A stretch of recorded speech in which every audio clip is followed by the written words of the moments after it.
Okay guys, ayan, may troubleshoot tayong Honda Beat dito guys. Ayan guys, nasira yung ECU guys sa maling troubleshoot guys. Ito nakabili tayo guys, sikanahan guys na ECU. Ito yung luma niya guys. Ayan, daming mga balat-balat sa wire guys. Tingnan mo guys, oh. Ayan, dito pa sa ECU guys. Ayan, dami guys, pati dito guys. So, ayan,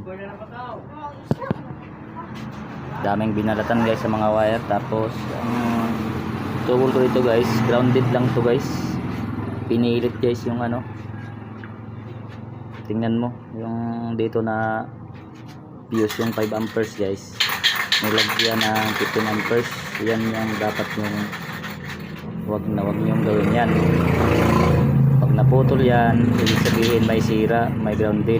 Huwag niyong pilitin. Ayan, pinilit nilagyan ng 15 amperes. Ayan, tuloy doon sa ECU yung impact guys. Ang ECU yung nasira guys. Itong 5 amperes na to guys, putok din to, binaypasan ng wire guys ilalim. Ito guys,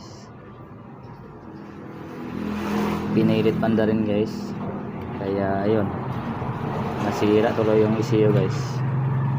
Pero under na to guys.